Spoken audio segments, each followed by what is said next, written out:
नमस्कार दोस्तों, मैं भाषा और आप देख रहे हैं न्यूज क्लिक पर इंडिया की बात। आज तीन अहम मुद्दों पे चर्चा करने के लिए हमारे साथ स्टूडियो में मौजूद हैं मुकुल सरल और अदिति। जिन अहम सवालों पर हम चर्चा करने जा रहे हैं उसमें सबसे पहले है भारत पाक के रिश्ते विस्फोटक कगार तक पहुंचे हैं। सतर्कता जरूरी है, सावधानी जरूरी है। और दूसरा मुद्दा है फर्जी खबरें, अफवाहें और इनका जो कहर चल रहा है। इसमें जिस तरह से मीडिया और खास तौर से गोदी मीडिया ने अपनी साख मिट्टी में मिलाई है, उसका क्या असर पड़ेगा। सबसे पहले चर्चा भारत पाक रिश्तों के विस्फोटक कगार तक पहुंचने की। हम सब सुबह शाम देख रहे हैं, खास तौर से 6 मई और 7 मई की रात में जो ऑपरेशन सिंदूर शुरू हुआ, जिसे अब ऑपरेशन सिंदूर पार्ट 2 कहा जा रहा है, जिसमें भारत ने पाकिस्तान के 9 इलाकों पर सर्जिकल स्ट्राइक्स की। उसके बाद वहां से जवाबी कार्रवाई हुई। इस बीच जो तनाव है वो विस्फोटक कगार तक पहुंचा हुआ है। सतर्कता क्यों जरूरी है और कौन मांग कर रहा है सतर्कता की, यह बहुत अहम सवाल है, क्योंकि दोनों ही देश परमाणु बम संपन्न देश हैं। दोनों ही न्यूक्लियर पावर के मालिक हैं। लिहाजा दो न्यूक्लियर पावर्स का टकराना सिर्फ दोनों देशों ही नहीं, दुनिया के लिए खतरनाक होता है। इस पे क्या है पंच, बताएंगे मुकुल। भाषा मेरा सबसे पहले तो कहना यह है कि मैं भारतीय सेना के संयम और उसकी रणनीति की तारीफ करूंगा, लेकिन साथ ही ये चाहूंगा कि इस संकट का जल्दी से जल्दी समाधान हो और भारत पाकिस्तान बातचीत की मेज पर लौटे। भाषा, इस पर क्या है आपका पंच? मुकुल, एक बात साफ है, जिस तरह से 6 और 7 को जो ऑपरेशन हुआ, उसके बाद सेना की जो ब्रीफिंग हुई वह, और उसके बाद 8 मई को दोबारा ब्रीफिंग होना और यह बताना पूरे देश को और दुनिया को कि भारत ने क्या इंटरवेंशन किया है और पाकिस्तान की तरफ से क्या जवाबी कार्रवाई हुई है, यह एक अहम रणनीति का हिस्सा है। अगर हम इसी पर सतर्क रहें और बिना मतलब का बाकी कोहराम ना बचाएं कि सेना ने जो कहा है वह क्या है, मुझे लगता है ये एक इंपॉर्टेंट पहल की गई है जिसका सम्मान किया जाना चाहिए। अदिति, क्या है इस पे आपका पंच? भाषा, मेरा ये मानना है कि जिस तरह से तनाव बढ़ रहा है वो एक बहुत ही भयावह शक्ल ले सकता है। तो ऐसे में जिस तरह से सरकार को विपक्ष का सहयोग मिल रहा है तमाम सवालों के बावजूद, इसका एक सकारात्मक यूज करके सरकार को किसी तरह से तनाव को कम करने की कोशिश करनी चाहिए, जिससे शांति बनी रहे। मुकुल, जहां तक सेना की बात है, क्या किधर से कितना हमला हुआ, कम से कम भारतीय सेना की तरफ से जो एक प्रेस ब्रीफिंग्स हुई, बयान जारी हुआ पहले तारीख को 6 और 7 की रात में 2:45 पर पहली प्रेस रिलीज सेना की आई। 8 तारीख को 3 बजे के करीब प्रेस रिलीज, दिन में 3 बजे के करीब आई, और उससे यह पता चला दुनिया को कि भारत ने जो 9 जगहों पर सर्जिकल स्ट्राइक की थी, उसके जवाब में पाकिस्तान ने भारत के 15 शहरों को निशाने पे लिया, जिसे नेस्तनाबूद कर दिया गया। लेकिन बड़े पैमाने पर जो संघर्ष है वो विस्फोटक कगार तक पहुंचा हुआ है। लग रहा है बस अब युद्ध हुआ और तब युद्ध हुआ। नहीं, तो उसमें एक बात है। पहले तो जो भारतीय सेना की आपने बात की, ये पहली बार मैंने देखा, बड़ा अच्छा लगा कि जो ऑफिशियल जानकारी, क्योंकि ऐसे समय में, संकट के समय में, अभी हम इसे तनाव ही कहेंगे क्योंकि सरकार ने इसे युद्ध नहीं कहा है, संघर्ष है, वो एक बढ़ रहा है। और जिस तरह से पहलगांव में हमला हुआ और उसके जवाब में कार्रवाई, मतलब हमने कोई शुरुआत नहीं की, जो एक हमारा स्टैंड रहा कि हमने पहल नहीं की। पहलगांव के हमले को जब 22 अप्रैल को हुआ, उसके बाद तमाम बातचीत हुई, लेकिन पाकिस्तान ने उसे डिनाई ही किया कि उसकी तरफ से कोई ना आतंकी जाते हैं ना आतंकी कैंप है। तो हमारी तरफ से केवल आतंकी कैंप पर ही निशाना लिया गया, उस पर ही हमला किया गया। उसकी तरफ से फिर जो पाकिस्तान ने किया वो सब हमने देखा, पूरी दुनिया देख रही है कि किस तरह से फिर उसका जवाब देना भी जरूरी था। पर ये बहुत ज़रूरी था कि वो, चाहे वो प्रेस रिलीज की बात की, चाहे वो प्रेस कॉन्फ्रेंस की बात की, प्रेस कॉन्फ्रेंस में भी जिस तरह जो विदेश मंत्रालय के अफसर हैं उन्होंने जिस तरह बताया कि क्या उद्देश्य था पहलगांव हमले का भी, कि जिस तरह सांप्रदायिकता देश में फैल जाए या सांप्रदायिक तौर पर बांटने की, उसका भी काउंटर उन्होंने किया। और ये मुझे लगता है कि वो उन लोगों को भी सैल्यूट करना चाहिए जो उस दौरान भी इस बात को हिंदू मुस्लिम में बांटने के खिलाफ थे और वो एक इसे देश पे हमले के तौर पर देख रहे थे। और जिस तरह से सेना ने अपने 2 अफसर बैठाए, सोफिया कुरैशी, कर्नल सोफिया कुरैशी और विंग कमांडर व्योमिका सिंह, ये भी एक बहुत अच्छा संदेश। दोनों महिलाएं थी, 2 अलग अलग समुदाय से आती हैं, उन्होंने बताया कि भारत किस तरह एकजुट है। फिर जैसे अदिति ने भी कहा, जैसे विपक्ष भी पूरा एकजुट है, तो ये एक बहुत अच्छी बात है। लेकिन संघर्ष बढ़ रहा है, ये तय है। हर रात एक नई सायरन बज रहे हैं, हर जगह, भारत में भी, पाकिस्तान में भी। और यही होता है कि जो युद्ध जैसी स्थितियां हैं उसमें संकट यही होता है कि कब किस तरफ से कैसी गलती हो जाए या क्या ट्रिगर चीज हो जाए कि चीजें बहुत ज्यादा हाथ से निकल जाए। मुझे लगता है कि हाथ से नहीं निकलने देना चाहिए, और मुझे लगता है सरकार की भी कोशिश यही होगी कि ये चीजें हाथ से ना निकलें और समाधान की तरफ बढ़ें।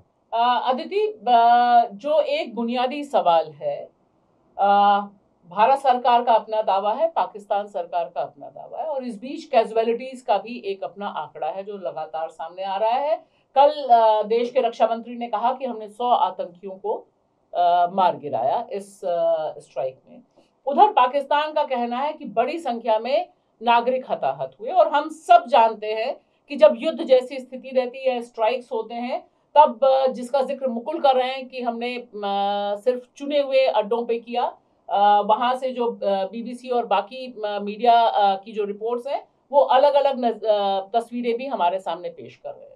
लेकिन मेरी चिंता दूसरी है कि जो तनाव है वो जिस तरह से बढ़ रहा है लगातार, और कल हम अपने जम्मू में भी दोस्त थे, उनसे भी बात कर रहे थे, राजस्थान के सीमावर्ती इलाकों में जो दोस्त हैं उनसे भी बात कर रहे हैं।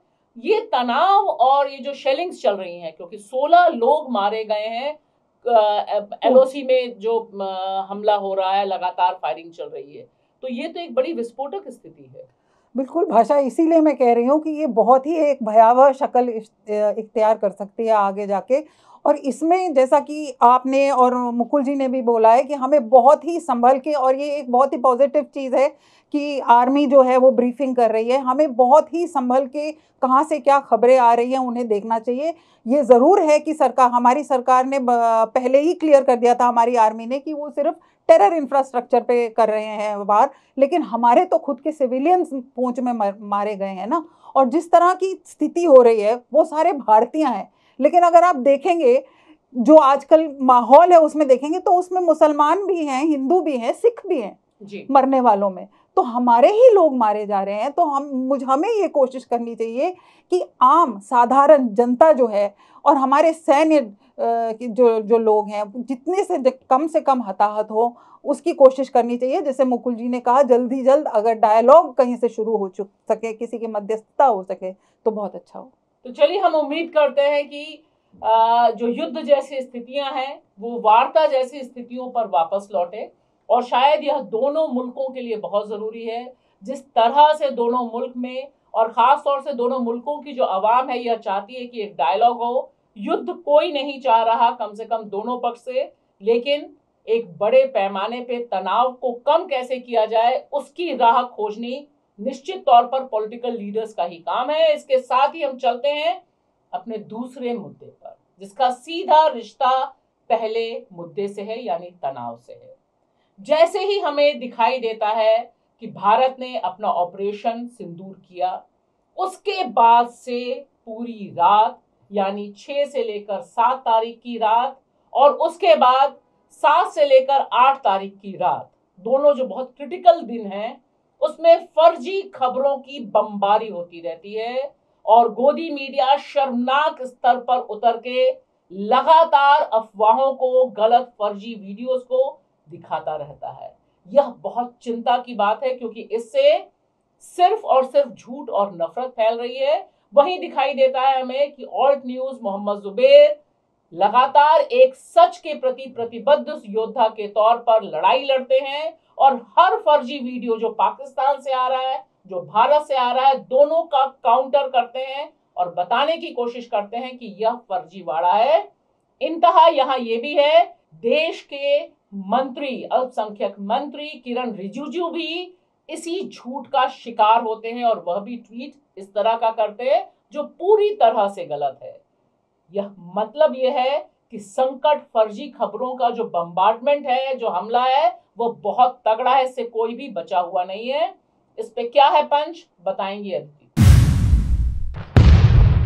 भाषा, मेरा इस पे ये कहना है कि ये जो टेक्नोलॉजी और ये जो इंफॉर्मेशन एज में एक इस तरह का युद्ध चल रहा है, इसमें सरकार और डिफेंस फोर्सेस को किसी तरह गोदी मीडिया पर लगाम लगानी चाहिए, क्योंकि इससे मासूमों की जानें जा सकती हैं और जो नफरती हमारे यहाँ तत्व हैं, हमारे यहाँ भी और पाकिस्तान में भी, वहाँ उन लोगों को और भी खाद मिल सकती है, उनके हौसले और बुलंद हो रहे हैं। मुकुल, क्या है इस पे आपका पंच? देखिए भाषा, एक बतौर भारतीय, भारत के साथ मेरी भी भावना है, लेकिन एक बतौर पत्रकार मेरा क्या काम है? सत्य और तथ्य को उद्घाटित करना। और संकट की घड़ी में मेरा काम सिर्फ इतना है कि मैं बहुत संयम से रिपोर्ट करूं और जो तथ्य हैं, जो बताया जा रहा है ऑफिशियल, वो ही बातें आगे बढ़ाऊं, ना कि उसमें कुछ घालमेल कर दूं और उससे एक बढ़ा चढ़ाकर पेश करूं जिससे एक गलत धारणा फैले। भाषा, इस पर क्या है आपका पंच? मेरा बिल्कुल साफ मानना है कि ये जो फर्जी खबरें, फर्जी वीडियो, इनका बम्बार्डमेंट गोदी मीडिया कर रहा है, ये पूरी साजिश के तहत करा जा रहा है। ऐसा नहीं है कि वे नासमझी में कर रहे हैं, वे समझ रहे हैं कि वे झूठ बोल रहे हैं और यह झूठ बोलते हुए उन्हें बहुत अच्छा महसूस हो रहा है। भारत में एक व्यक्ति मारा जाता है और उसे वे आतंकी बना के दिखाते हैं, किसी को शर्म नहीं आती है। और मैं ये जरूर कहूंगी, दरअसल यह देश के विरोध में काम किया जा रहा है अगर हम सच की जगह झूठ को परोस के जनता को आतंकित कर रहे हैं तो। अदिति, जो माहौल दिख रहा है और खास तौर से बस जिस तरह से खबरें हैं, मैं चाहूंगी कि दर्शक वह भी देख लें कि किस तरह के स्क्रीनशॉट्स पेश किए गए कि इस्लामाबाद फतह कर लिया गया, कराची ध्वस्त हो गया, भारत की सेना अंदर घुस गई है। यह सब 100% झूठ। आप 100% झूठ इस गुंडागर्दी के साथ बोलते हैं और कहीं आपको शर्म नहीं, कहीं कोई चेक नहीं। मतलब ऐसा लगता है कि रात में इस्लामाबाद जीत लिया गया और सुबह जो है वो टाइम्स नाउ की वजह से वापस कर दिया गया है कि भाई अगले दिन फिर तुम इस पे खेलना। यह खेल चल रहा है। बिल्कुल भाषा, इसमें और दूसरे मुझे ये लग रहा है, आपको बताऊं कि मुझे काफ़ी लोगों ने फ़ोन करके, जो रिश्तेदार इधर उधर रहते हैं या देश में नहीं है, कि हम कौन सा चैनल देखें जिसमें सही खबर मिले। एंड वाकई मेरे पास कोई जवाब नहीं था कि कहाँ पे उनको सही खबर मिलेगी। सोचने पर जवाब ही नहीं मिला कि क्या बोलूं उनसे कि यहाँ देखिए, जो लोग यहाँ नहीं रहते हैं उन लोगों को। तो ये एक बहुत ही भयावह, जिसे कह रहे हैं कि माहौल क्रिएट कर रही है मीडिया। और साथ ही मुझे ये भी लग रहा है कि जो लोग कुछ सवाल पूछ रहे हैं और सही लोगों को, जिसे कहते हैं कि वो करने की कोशिश कर रहे हैं, उन पे रोक लगाई जा रही है। लेकिन ये लोग, इन्हें ऐसा लग रहा है जैसे इन्हें इनके ऊपर कोई लगाम नहीं है, ये खुले चल रहे हैं। दर्शकों को ये बता दूं कि अदिति जो जिक्र कर रही हैं, वो ट्विटर ने, एक्स प्लेटफॉर्म ने खुद अपने ग्लोबल हैंडल से यह डाला था सूचना कि भारत सरकार ने 8000 से अधिक एक्स प्लेटफॉर्म के यूजर्स को ब्लॉक करने की अपील डाली है और यह भी कहा था कि दरअसल वे इसके खिलाफ हैं, लेकिन उन्हें भारत के कानून को फॉलो करना होगा, लिहाजा वे कर रहे हैं। और हैरानी की बात है कि यह एक्स हैंडल ही, एक्स प्लेटफॉर्म का यह एक्स प्लेटफॉर्म खुद ही भारत में बैन कर दिया गया इस सूचना के बाद। पर मैं ये कह रही हूँ कि ये दोहरा एक मापदंड जो चल रहा है, एक तरफ जो गोदी मीडिया है जिसे हम कहते हैं, जो कि इतने भड़काऊ थंबनेल्स और ये सब निकाल रहे हैं, और दूसरी तरफ जो लोग कुछ सवाल पूछ रहे हैं उन्हें चुप करा दिया जा रहा है। तो ये एक माहौल बिल्कुल भी ठीक नहीं है और मुझे लगता है कि किसी तरह ये देश के लिए बहुत ही खतरनाक हो सकता है, हमारी सेना के लिए, हमारे आम जनता के लिए, हमारे सैनिक के लिए खतरा पैदा हो सकता है इसमें। जी मुकुल, हमने जिक्र किया यहाँ पर ऑल्ट न्यूज का, मोहम्मद जुबैर का भी, ये वही हैं ऑल्ट न्यूज के मोहम्मद जुबैर जो सच बोलने के लिए उनके ऊपर FIR हो चुकी हैं। और आज की तारीख में तमाम लोग जो खुद सिस्टम के लोग हैं, सरकार के लोग हैं, वह भी कह रहे हैं जब उनसे बात कीजिए कि भाई एक बार जरा चेक कर लीजिएगा कि मोहम्मद जुबैर ने ये खबर डाली है कि नहीं, ये वीडियो वेरीफाई किया है कि नहीं। मैं चाहती हूँ कि हम इस पॉजिटिव एंगल पर भी चर्चा करें। नहीं, ये तो बिल्कुल एक बड़ी बात है। और जैसे आपने कहा, मोहम्मद जुबैर हमेशा ट्रोल आर्मी के निशाने पर रहे हैं, लेकिन यही होता है। देखिए कि एक पत्रकार का जो काम है, जरा सा आपके मन के खिलाफ वो चले गए, आपके सत्य उद्घाटित कर दिया, तो आपने उन्हें देशद्रोही तक साबित करने की कोशिश की। लेकिन संकट की घड़ी में ही पता लगता है कि कौन देश के साथ है और कौन देश के खिलाफ है। वो रात रात भर जागकर, 6-7 की रात से जागकर लगातार जो फैक्ट चेक कर रहे हैं, जो काम बड़ी सरकारी संस्थाओं का था, जो सामने लाना चाहिए था, PIB भी करता है, थोड़ा बहुत कर रहा है, PTI भी कर रहा है। लेकिन जिस पैमाने पर जुबैर ने किया, वाकई में सलाम करने वाली बात है। और इससे पाकिस्तान और का एक जो फेक प्रोपेगेंडा था वो ध्वस्त हुआ, और जो भारत की तरफ से भी गलतफहमियां फैल रही थी। क्योंकि देखिए, झूठ से किसी का फायदा नहीं होता। झूठ से क्या होगा? मान लीजिए मेरा मीडिया बता रहा, भारत का मीडिया, कि हमने इस्लामाबाद फतेह कर लिया, तो क्या इस्लामाबाद में बैठे व्यक्ति को नहीं पता? क्या हमारी खबरों से वो मुतासिर हो जाएगा? उस सब इसलिए एक मिनट आपको रोक के ये बता दूं दर्शकों को कि जैसे जैसे भारत के मीडिया पे ये खबरें चल रही थी कि कराची पर हमला हो गया, इस्लामाबाद को फतेह कर लिया, उस समय पाकिस्तान के नागरिक अपने एक्स प्लेटफॉर्म पर सोशल मीडिया पे जाके ये रील बना रहे थे कि देखो भैया सब यहाँ ठीक चल रहा है, पाकिस्तान इस समय उस तरह से हमले पे नहीं है, भारत का मीडिया गलत सूचना दे रहा है। तो देखिए, दोनों तरफ जो जिस तरह का दोनों तरफ गोदी मीडिया है, मैं बता रहा हूँ आपको, क्योंकि पाकिस्तान से बहुत फीड हमने देखी, वहां भी वही नफरत, वही उन्माद उड़ेला जा रहा है। वहां भी उन्होंने दिल्ली पे कब्जा कर लिया था, तमाम इस तरह की चीजें चल रही है। पर उससे फायदा क्या होगा? ना तो मैं पाकिस्तानी मीडिया पे मैं भरोसा कर सकता हूं, ना आप कर सकती हैं, ना ही वो हम पर ऐसे कर रहे होंगे। तो उस झूठ से फायदा क्या है? केवल आप अपने ही लोगों को गुमराह करेंगे। एक बात तो ये, और ये तब है जब सरकार की तरफ से बार बार ये वार्निंग एडवाइजरी जारी हो रही है कि कोई भी खबर आप बिना फैक्ट चेक के ना चलाएं, कोई भी सूचनाएं ऐसी साझा ना करें। लगातार ये सरकार की तरफ से चीजें आ रही हैं, रक्षा मंत्रालय की तरफ से आ रही हैं, सेना की तरफ से आ रही हैं, आज भी एडवाइजरी जारी हुई है कि बावजूद इसके उन्हें खुली छूट है। अरे भाई, आप झूठ बोल के क्या हासिल कर लोगे? अगर आपने कहा कि ठीक है, टीआरपी हासिल कर लेंगे ना। बहुत अहम बात जो अदिति जिसकी ओर इशारा कर रही हैं वो है TRP। क्योंकि आप देखिए कि जितनी फर्जी खबरें चली हैं, जहां पर ताली बजा बजा कर डांस हो रहा है टाइम्स नव भारत में कि कराची ध्वस्त हो जाएगा और बर्बाद हो जाएगा, जला देंगे, उसके लाखों व्यूज हैं। मुझे डर इस बात का लगता है रात में बैठकर जब हम देखते हैं बतौर पत्रकार की क्या चल रहा है।